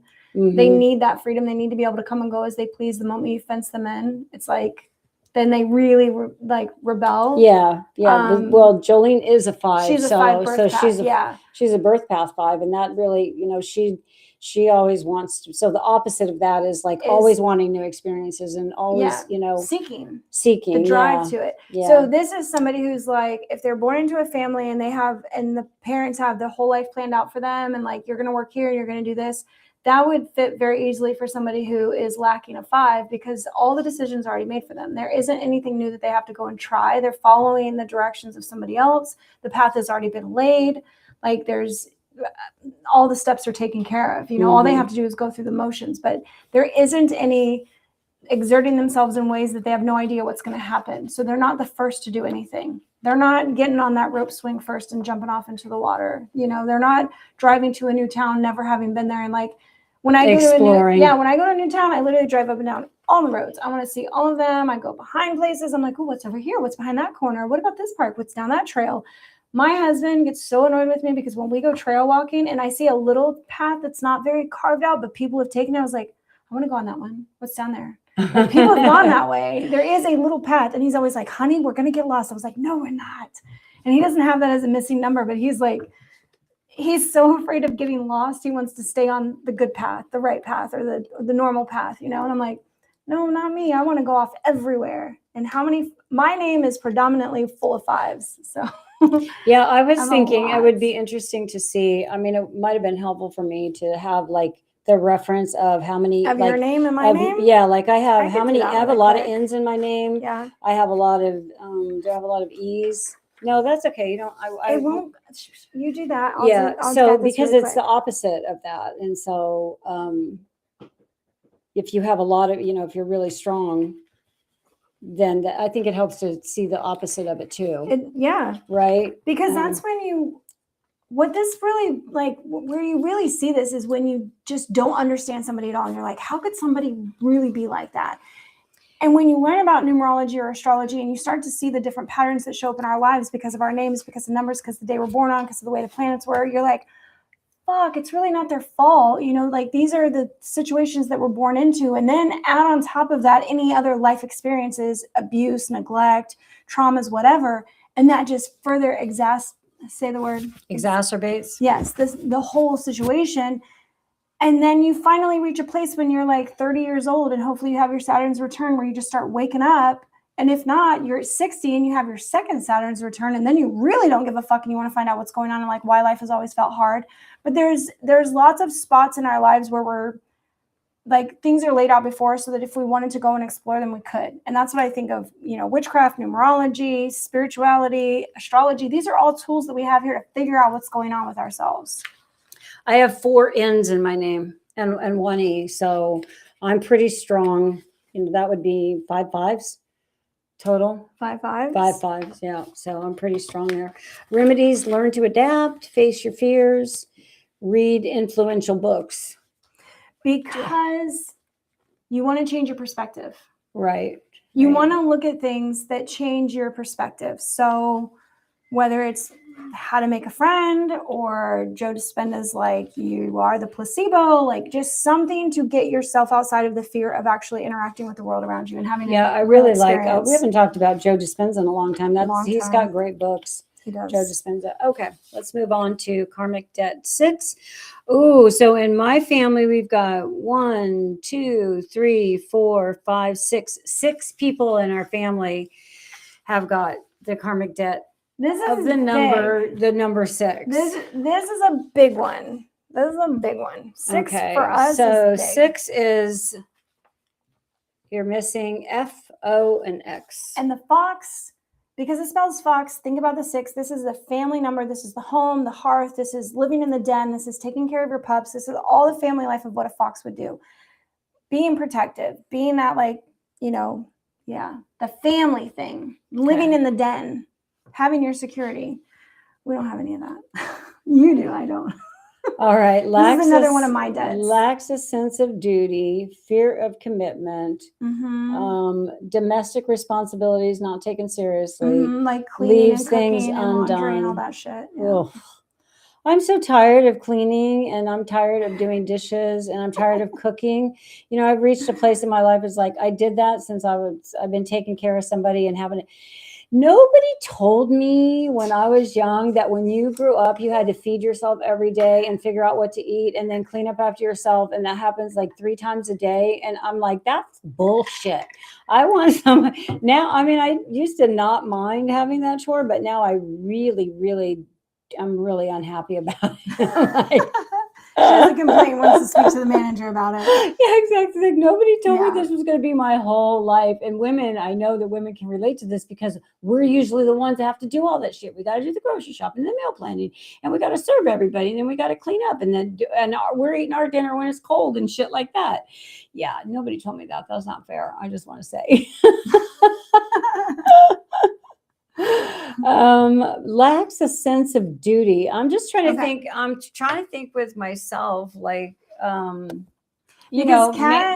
birth path is a 33, which is a number on its own, but it equals a 6. So she has this as a leading part of her chart, the 6 number. And the 6 is it's domestic. It is domestic. It is the domestic number. It's the domestic number. Yeah. And then 33 is the cosmic parent. So, I mean, I'm just trying to think in my life of like at what point in time did these things apply to me, and I do think that we of course as we change over the decades and stuff, as we grow and we have experiences, we do change. So maybe these were things that I lacked when I was younger, like much younger, like in my 20s before I hit my Saturn return. And Yes. and I really, A lot changed for you. At a your Saturn's lot return. changed for me at like 30. I mean, I did a complete, it was a complete change. Yeah. And even at 60 or around 60, the same thing happened. That's when I left Kansas City after 30 years.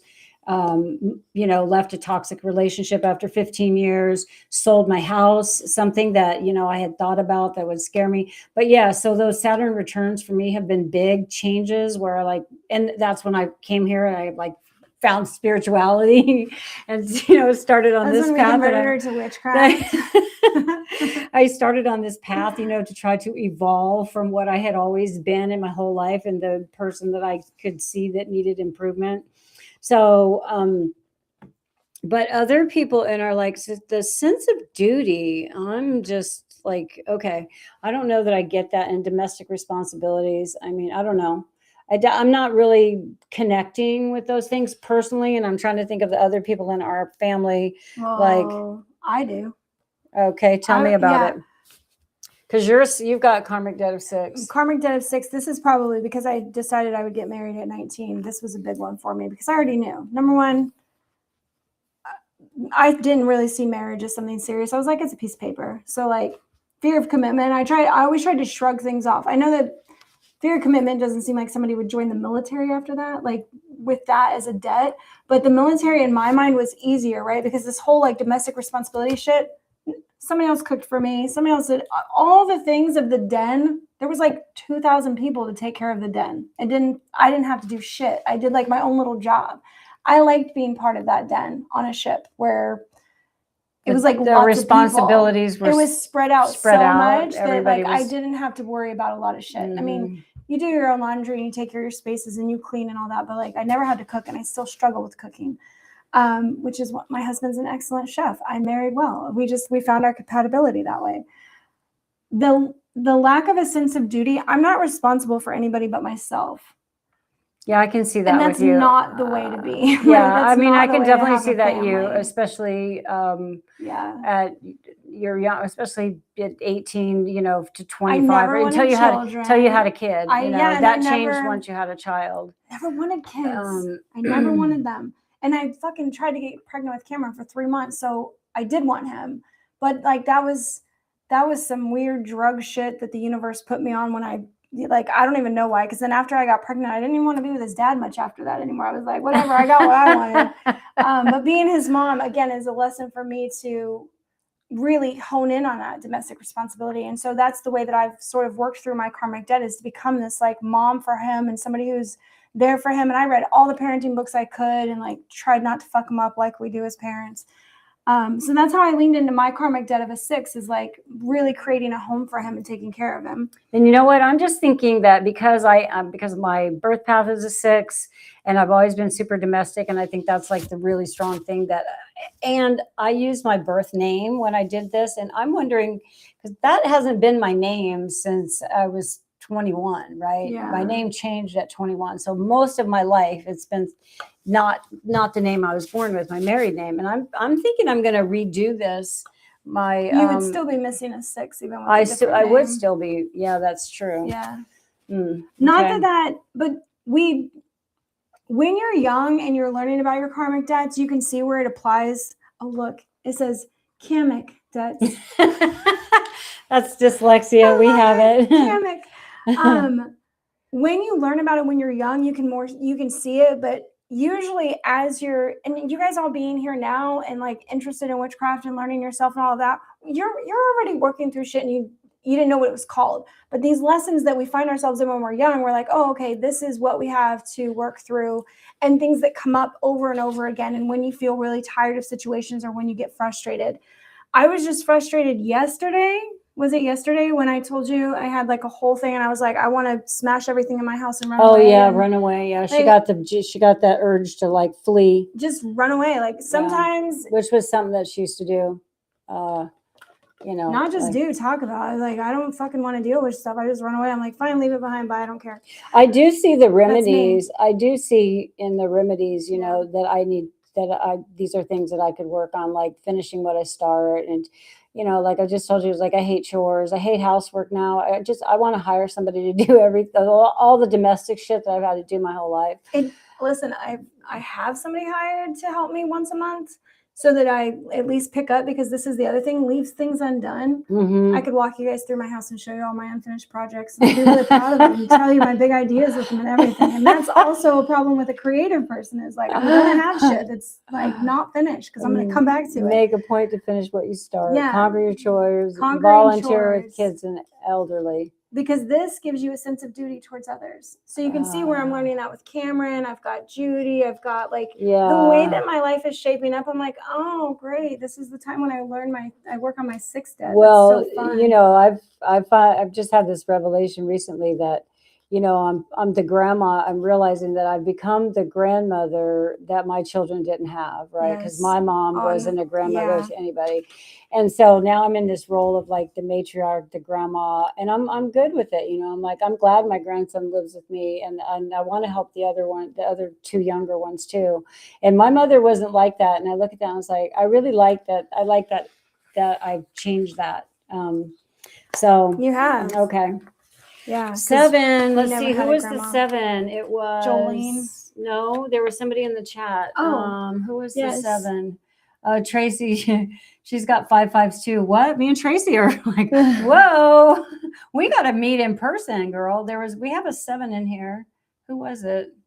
Down right there. Where? Oh, 7. It's Christina. Christina, are you still with us? We're talking about your number, girl. All right. 7. Gosh.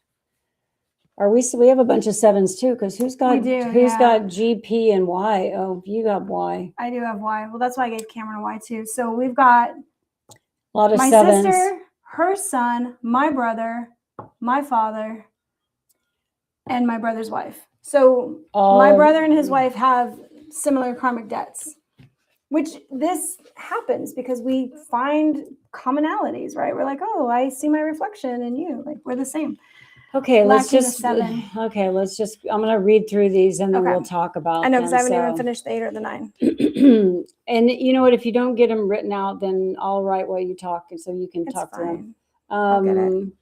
Okay, so fearful or completely lacking caution. Fearful or completely lacking caution.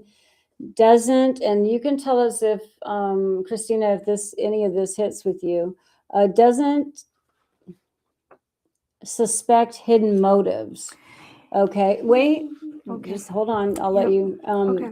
Neglected spiritual life. Ooh. That's why I said you're in the right place. Rarely relaxed. Oh yeah, that hits for me too. Okay, so let's dive into these a little. Fearful or completely lacking caution. So I'm going to tell you guys this right here, completely lacking caution. Like, listen, I hitchhiked across country when I was 17 by myself. Dumbass shit to do, right? Thankfully, nothing really horrible happened to me. But I was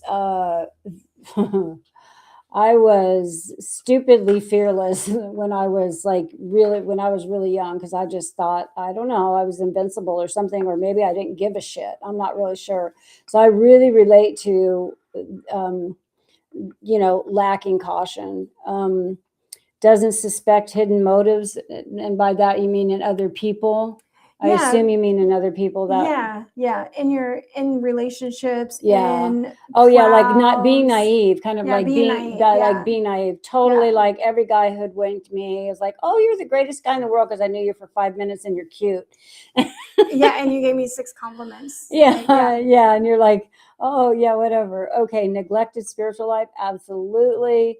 For me anyway, it was, and you know what, I did this with my children. I gave this to my children. So I'm like, I guess if that was part of it, because I was, as a teenager, I was forced to go to church, and, I just saw it was like shoved down my throat, and I was raised Catholic also. And so once I got out, and once I became an adult, I just decided, fuck that, and didn't really see the value. I didn't see the value in church and religion, but I didn't know any other way to like have that spiritual life. Or I don't even I don't even think I could have defined spirituality except in the context of religion. So that's how disconnected I was and neglectful of that. And rarely relax. Yeah, I'm not sure about that one. So you're because sometimes lacking the 7, people throw themselves because they don't have purpose in like understanding their purpose. What did I just say that? Purpose in their purpose. If we don't understand our deeper purpose, because remember, 7 is the like the deeper God type, religious, spiritual, connected. We're here for a reason. We have a soul. Like it's bigger than all of this. Number. It's also gypsy. I mean, that's what it spells gypsy. It spells gypsy.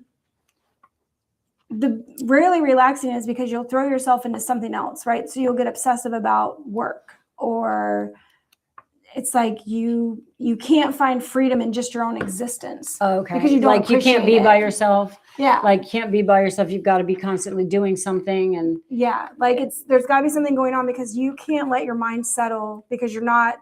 I always think of people with lacking 7s is they're really not good being alone with themselves.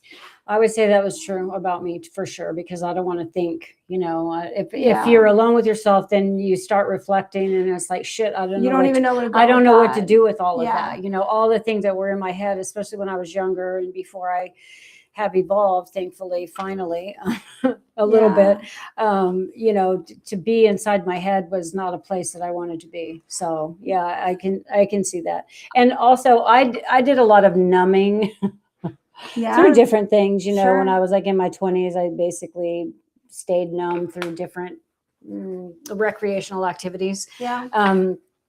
I want to give you guys an image because there was a kids group home that had a really interesting punishment form. And I'm using air quotes for punishment because it was really uncomfortable for people who didn't like themselves. And that was the whole purpose, because kids who act out or lack confidence or bully or whatever, like really they have shit going on in their head that they haven't explored. This group home had a mirrored larger closet type room. So it was the size of a large closet. It was a door, but the entire room was mirrored, except the floor.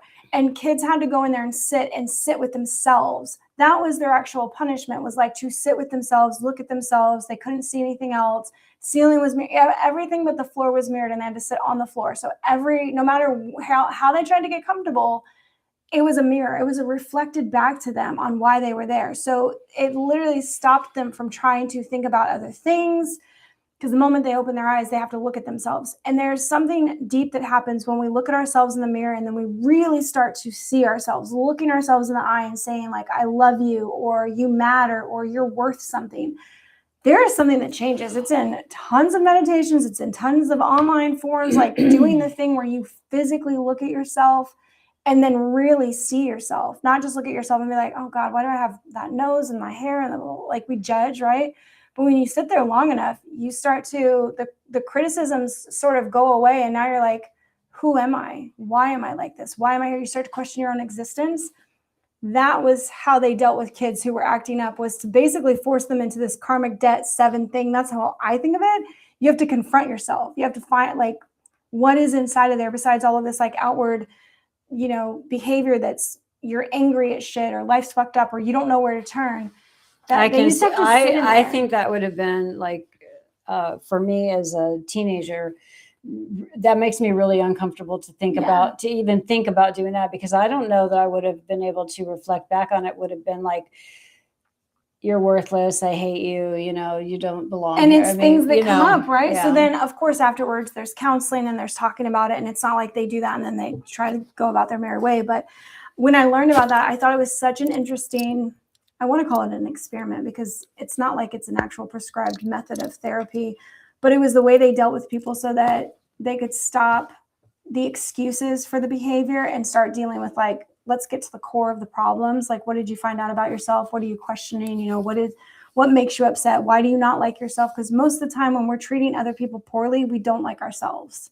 And we're all here for growth anyways, like the classroom of earth. So for fun. The remedies for the 7, for lacking the 7, Yeah. Did Christina say anything back on that? She did not. Okay. No. She might see this later, and that's okay. Let's see. Gather knowledge, search for your truth. I mean, for me, I think that came through the witchcraft practices. The thing, when I was young, it was astrology. I was very much into astrology from a really young age, and then so that was, I think, a search for knowledge there. Find balance in work and play.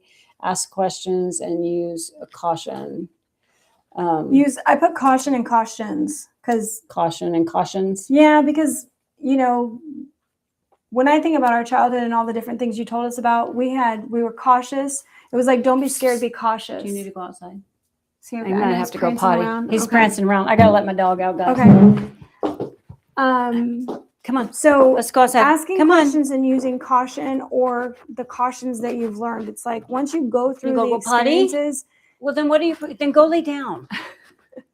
He keeps doing this. He did this during our podcast the other day, where he got up and was coming out here. Yeah. Okay. We worry about him having to go to the bathroom, but you want to sit by me? You're Come fine, here. Pat. Come here. I wish he would jump up so people could see him. Oh. That noise scares him. Yeah. And he's going to come over here and try to get by you. That's fine. Okay. Here's 8. Okay. Number 8. Yep. So I'm not sure how long we've been on. What time is it? Almost 2 hours. Yep. Oh, goodness.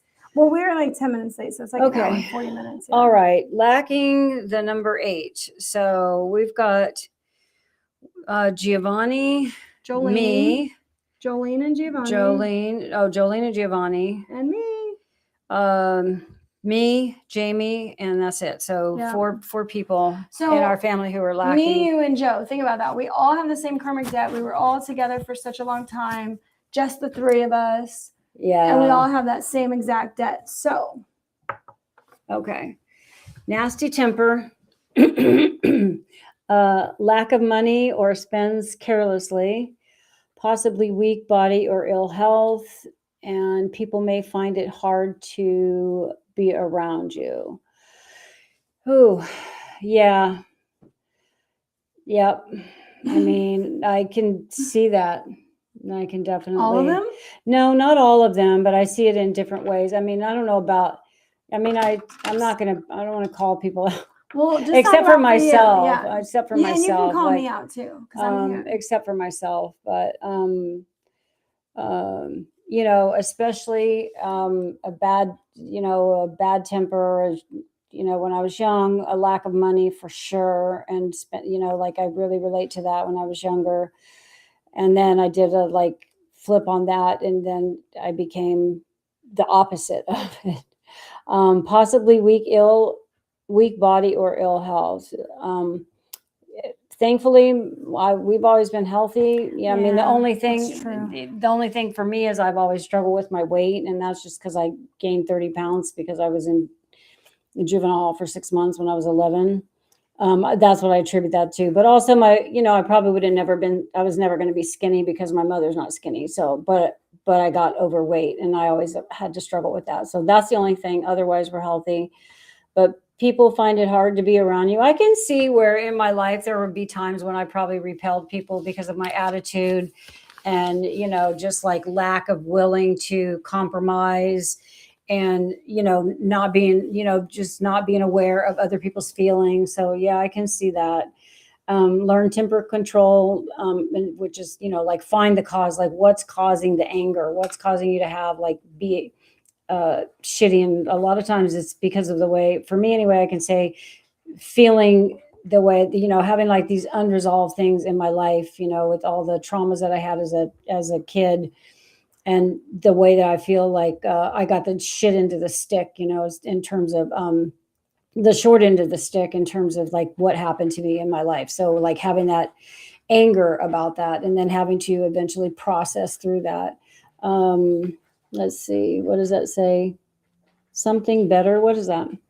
Oh, Eat better. eat better, learn to exercise and like it. Yeah, I've never quite there. I've gone through phases with the exercise. Like, I did Body for Life when I was like around early 40s, and I really liked working out, and then I hurt myself. And then if I stop, that's when I get in trouble. Jamie and I used to go to the gym like every morning for a couple of years. We did that. And then when you stop, then it's like right now, I just told Jamie, it's like, I have to make a decision. I'm either going to go to the gym, because I started my subscription or my membership back with Planet Fitness, and I haven't gone back. Right, I let it go. Then I went back and signed up, and I've never gone ever since I went back. And I know it's been like 18 months. I'm like, what is the problem? So I just was telling her that I've got to either go to the gym or cancel it. So yeah, Give it up. exercising. So is there anything that you want to add to the karmic debt number 8? Besides what I just mentioned, what about you? How do you see?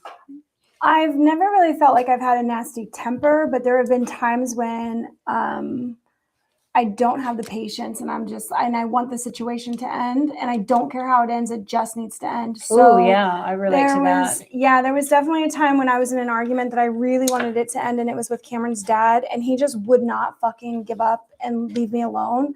So I went in the kitchen and took dishes out of every cupboard and smashed them on the floor. That was my, not at somebody, destructive, like breaking my own shit. I've never really been nasty towards other people. I got so mad one time. I had a bunch of people living in my house. Like Jolene and the kids were there, and then my boyfriend's sister was living there, and I don't know, somebody else was living in my house, right? And people were not cleaning up after themselves. And you already don't want to do that. Yeah, and I think, and I remember I came home and I like went off, and everybody like jumped too. It was like, because it was so unexpected. But then another time when my kitchen was under construction, and nobody would like clean up their dishes because you didn't have a sink. You had to go in the bathroom and do it. I threw the dishes away. We have a dish because I'm like, I'm done. I'm not going to wash dishes anymore. I'm just going to throw everything away, and you guys can get fucking paper plates. I'm done with this shit. So yeah, like pretty like extreme. When I get to the point when you're done, when I'm done. Yeah, when I get to that point, then I do something like extreme. Drastic. Yeah. When Jolene was living with me and we were both new moms, Jolene had her son 6 months before I had my son. Okay. So we were both new moms, and my sister was struggling. She's 5 years younger than me. And I was like, yeah, definitely move in with me. Like, it'll be fine. I did not know that her and her person would not do fucking dishes. And then I was with somebody who did not do fucking dishes, and I worked all day. I was like, I refuse.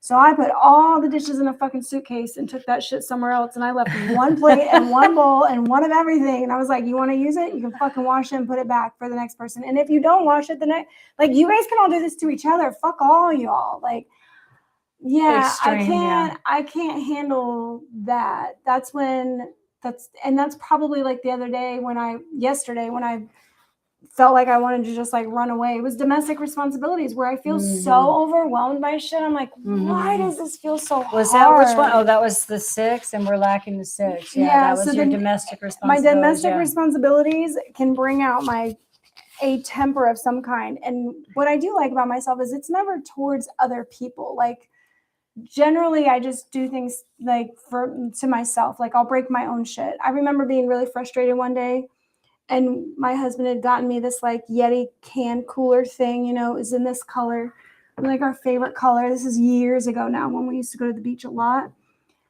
I don't know what the fuck happened. I was having a hard day. I decided, I was like, all right, it's 5:30. I'm going to crack a beer. And I fucking cracked the beer inside the house with the Yeti thing on. And it was, I don't know why, but in Florida, like, I think that they take beer from cold temperatures to hot temperatures and then make them cold again. And when you get a case like that, every beer explodes on you. It just happens, because we've had multiple ones do this. And I cracked it in the house, and it started to fucking go everywhere. And I literally walked out my front door and chucked it into my yard. The Yeti? And I broke it. And you broke it. I was supposed to be able to break these. But it hit like the one rock in my yard. And I was so mad about that. I was like, woo! I just wanted to like Hulk smash shit at that point. I was so mad. Because it was just like, it was compounding, right? It was like the snowball effect of being angry. And yes, goodness. I was pretty pissed off. Yeah, I get hot talking about it. Like I can feel the frustration come back.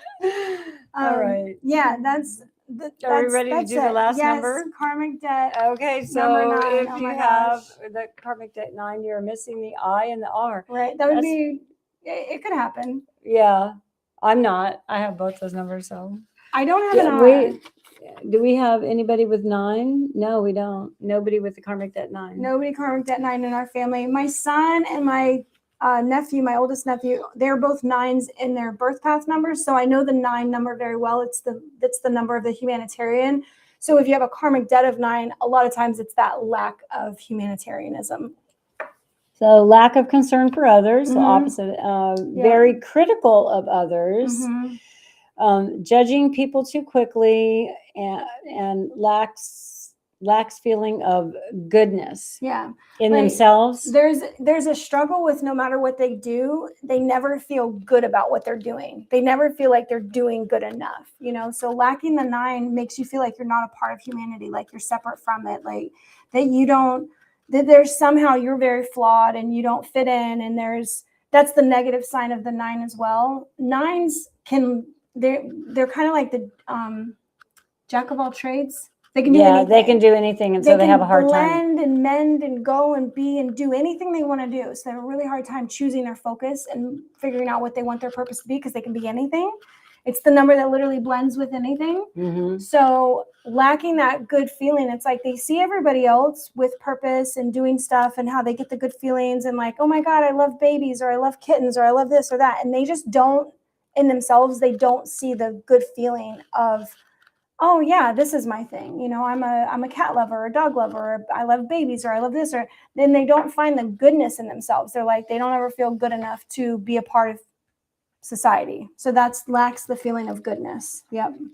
Okay, remedies: learn to understand people, learn about different cultures and religion, and learn psychology. The biggest thing is get out of your own head. If you're lacking a 9, get out of your head, because like the way that you're trying to experience the world is from only your inner thoughts, and you need experiences with other people in order to understand your own journey. We're not meant to do this thing alone, and that's the biggest lesson of the 9 is because they can do and be and go anywhere and do anything. Their hardest lesson is that they have to choose. They have to figure out what they're going to put their efforts towards. So when you're lacking the 9, you have to actually choose to put yourself out there into the efforts of the community, the efforts into a family, into a cultural group, into a different setting. Travel is a wonderful way to wake this up in people. Humanitarian people love, or they get a lot out of the travel experience, which, I really need to get Cameron moving again, because him sitting in one spot for a long period of time. My son is like being treated for depression right now because of that, because he's just been stagnant for so long. He's starting to feel like he can't connect with people. And that's the negative side of the 9.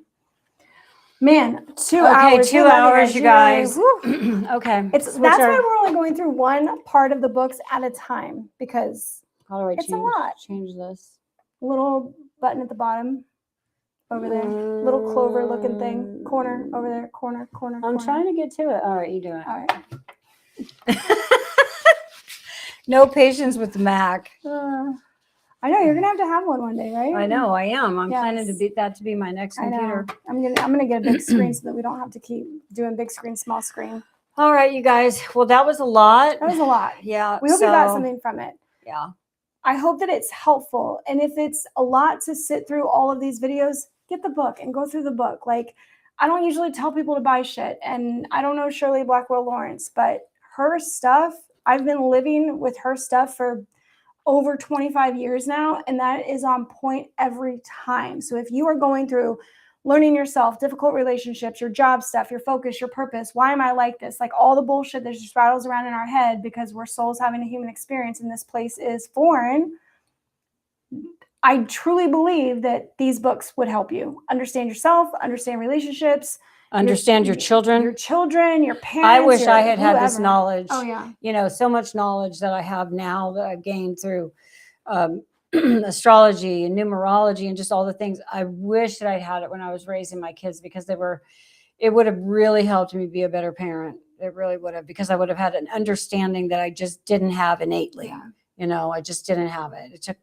So. We have unrealistic expectations of people to be like us And you're not really taking into account that they're on their own journey with their own lessons. And that's how we get so harsh and judgy and like, why can't you just do the things that I expect of you? Yeah. It's like, that's not their lesson at all. And I feel like that's what helps us understand people as individuals, not just that they're your kids or they're your parents or they're your aunts, uncles, cousins, brothers, sisters, whatever.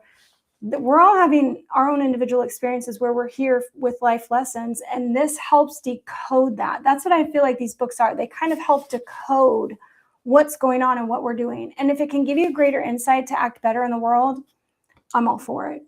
Like, and you don't have to be into witchcraft. I think that's to why do we're, numerology. yeah. And I think that, that's why we're here. I know that's why I'm here, is to try to be better in the world and be a better person. And because it makes me happier, and it makes the people You're around gonna me have happy. a better experience, Yeah, for sure. It's going to be good.